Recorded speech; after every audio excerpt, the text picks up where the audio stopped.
In today's video, I will show you 3 ways to add background blur to your image and make your subject stand out. Let's get to it now.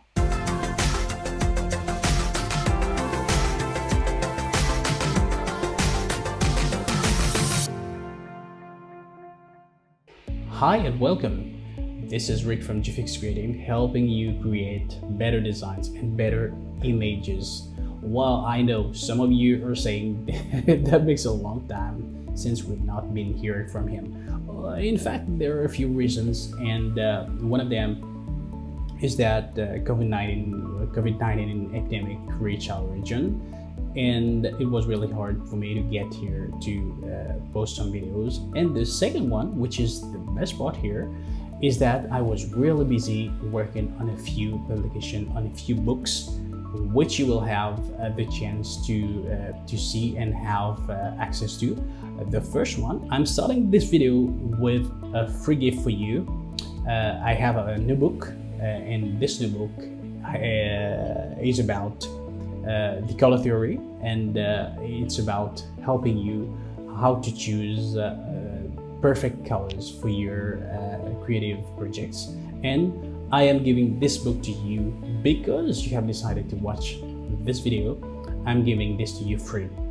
You can have the access. You can download this book using the link down below in the description. Let's get right into today's video. Well, I've got this image open on my screen right now, and simply because today I want to talk to you about creating depth of field in Photoshop. It might happen that sometimes you go out and shoot an image, and then you come back home and you find out that you would like the background to be a little bit more blurry. But how to do that? And especially if your camera does not allow you to do that. Today I will show you in Photoshop how you can do that manually. You can add this shallow depth of field, this blurry depth of field to your image, especially if you've got a subject on that image to make it stand out more. Let's get to that immediately. Okay, before starting with creating the depth of field, we will do a few things to prepare our image for that work. Okay, what I'm gonna do, I will have to separate my subject from my background. Anyway, I will add more depth of field to make the background a little bit more blurry, so that my subject can stand out a little bit more. The point here is to show you how to add depth of field to your image, to add more blurry backgrounds to your image if you did not get that in camera. Generally, you can control depth of field with your camera in different ways. First of all, by using by having a wide open aperture, for example f14, 2.8, and so on. And you can do that also with your focal length. For example, the bigger the focal length, for example, let's say 70, 80 and above, you will generally have a shallower depth of field. And what we're gonna do, I'm going to, first of all, I will create a mask around my subject. To do that, first of all, I will duplicate this. You can press Command or Control J on your keyboard, okay? Command or Control on your keyboard, I'm doing that. Or you can simply click and drag here on the new layer icon here. So, first of all, I will create a mask around my subject to separate it from that background. Let's get started. Okay, I will start by selecting the object selection tool. Okay, if you don't have this, you're using older versions of Photoshop.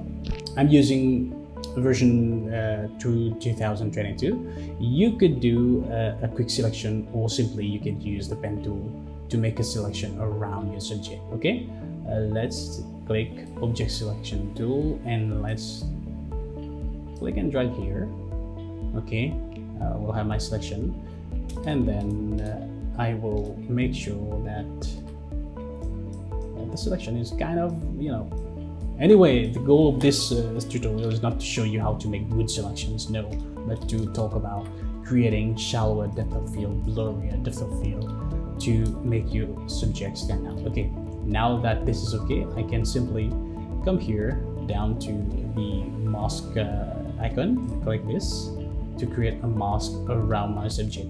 You're not seeing anything simply because I've got this, here it is. I had this background activated.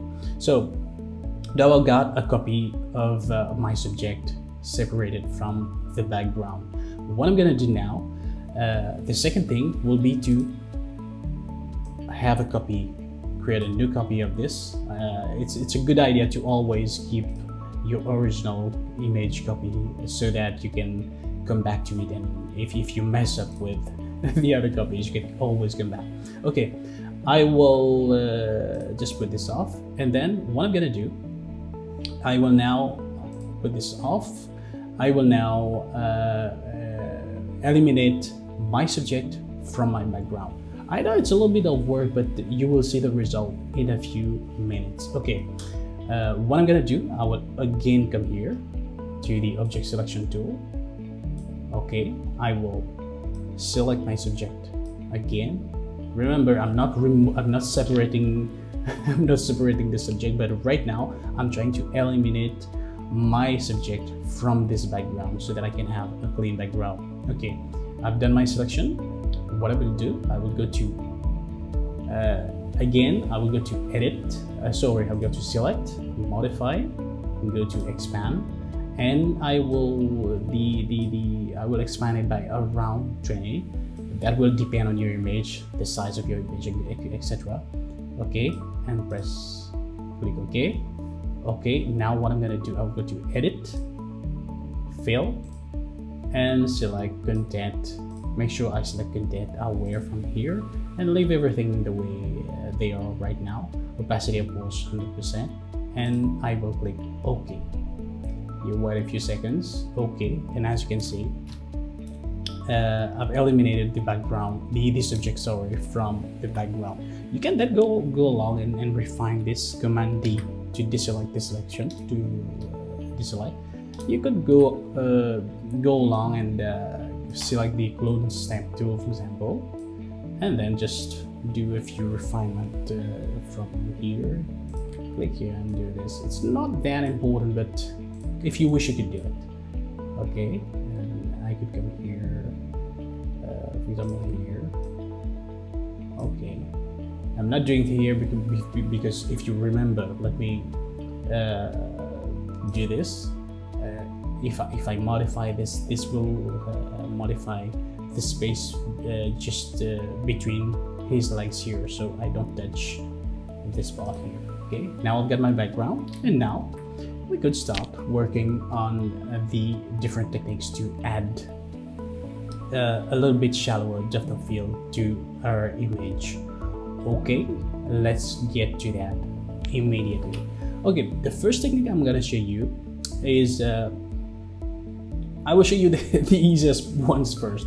Let's start with first of all, I will convert this to a smart object. Right click. If you right click on this, you will have other options. Make sure you right click on the name, for example, and I will convert this to a smart object.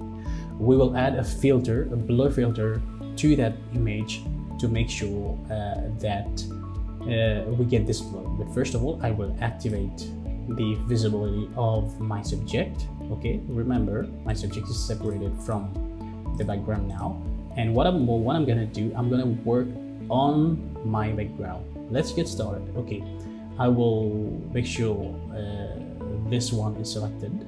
What I will do, I will go to filter. I will show you the easiest one, of course. I will go to blur gallery and select tilt shift. Okay, you will have something that looks like this.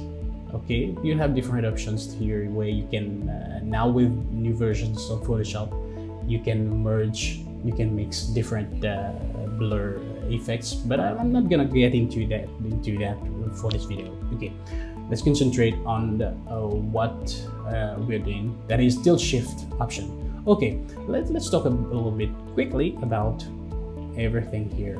This is the location of your blur on your image. For example, if I move it just like this, up and down, click and drag it like this, I can choose where I want to place it on this image. I could do it here also, but that does not make much difference because it rather work on the horizontal level.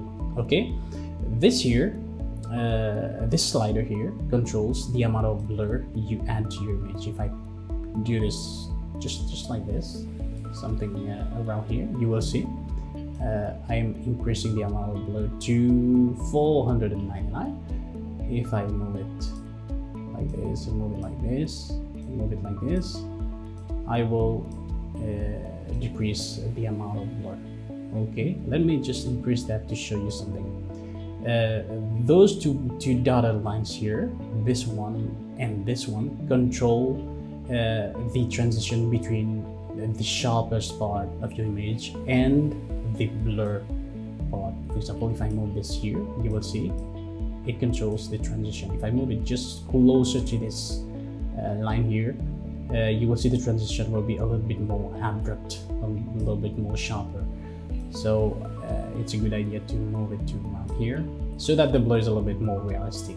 Okay, the same thing happens here. If I move this here, it does the same thing. Okay, let's see what we have to do here.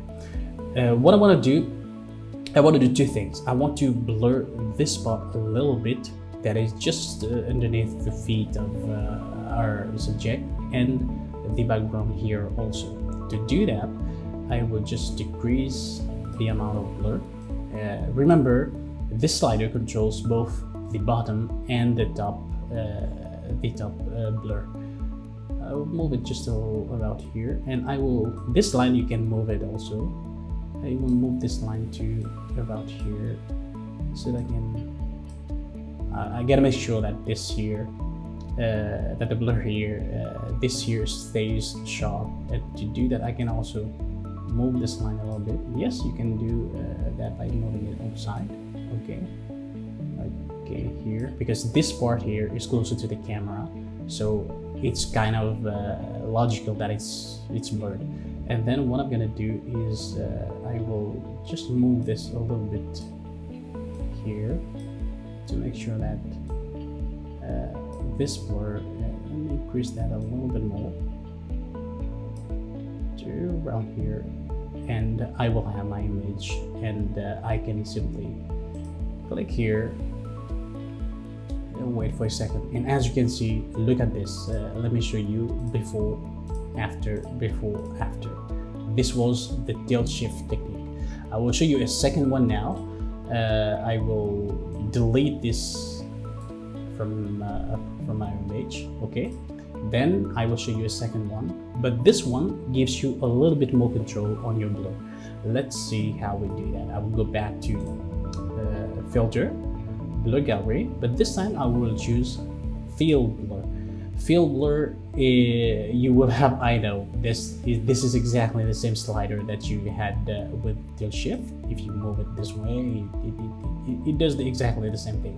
But with this, you don't have this, you're not restrained to the horizontal level, but you can place the blur any way you want and add any number you wish. For example, if I move this here, let's just say I have this. Remember, we're working on the background area. I could put this here like this. Then you will see this kind of pin still activated. I could come here down and click here, and then I can control how much blur I want here at this point here. I will put this to 0, of course. Okay, I will put one here, click, but reduce it a little bit. Okay, this one I will increase it a little bit like this, and here let's just make this a little bit less blurry, and here I will increase the blurriness a little bit. Put one here and increase the blurriness like this. And as you can see, Just click OK once you're finished. Okay, and now, as we were saying, before, after, you have a little bit more control on where you place the blur. Now let's talk about the one that's a little bit more sophisticated, if you want, but which is most popular in design in Photoshop. To do that, what I will do, I will duplicate this layer. Okay, then what I'm going to do, I'm going to edit. I'll go to filter. I will add a blur, a Gaussian blur. Okay, this will of course blur my image completely. By double click on this after adding the blur, you could control the amount of blur using this slider. But let's say I will put this to around about around here. Okay, then I will add a mask to this layer. Remember the bottom layer, that is this one. This one here is still sharp. Okay, I will work on this. Activate, go to my brush tool. Make sure I go to a flow of around 39 or whatever, but not that harsh, but not 100 of course. Let's go to about here. Then making sure that my brush is black. What we're trying to do here is to hide the blur in different parts of the image where we don't want the blur to happen. If you got some kind of colors here on this thing here, just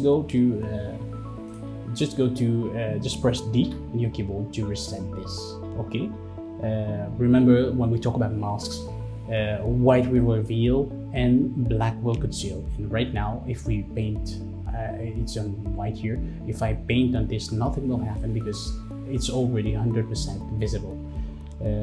I will switch that to black, and then there's my brush to about here, and then I can just paint like this and remove the parts, the places where I don't want the blur to happen, just like this, for example here,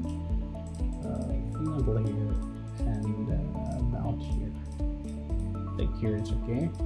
And if the blur is a little bit too hard, the good thing about smart objects is that you could go back and adjust the filters that you add to them. Double click here and then reduce the blur if you want. It's a non-destructive workflow here.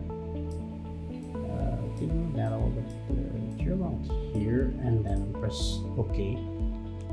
And we have the image the way we want, before, after, before, after. The good thing is that you can apply this technique to even your composites, if you have a composite to create. And in this image, if you look at this here, this is beautiful photo, but for me, I think that it's kind of busy in the background. So what I did, I used the technique I just showed you to add a little bit more, to add some blur in the background. And to do that, I just simply use the fill blur technique to add this. I can double click on this, for example, and you will see the points, different points I added to create this. And the goal here was to do that so that I can create a composite. When I add my model here, you will see that it draws more attention to my model. But look at this. If I deactivate this, look what happens. This subject is kind of lost in this in the trees and so on and so forth. But when I add this, you will see that my subject stands out, and the image overall is more meaningful by doing that.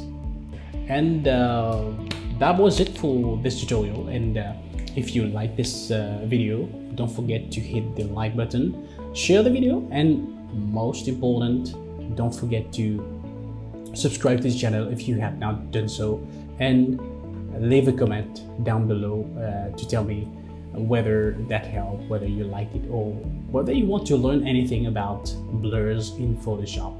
And until next time, I will see you in the next video.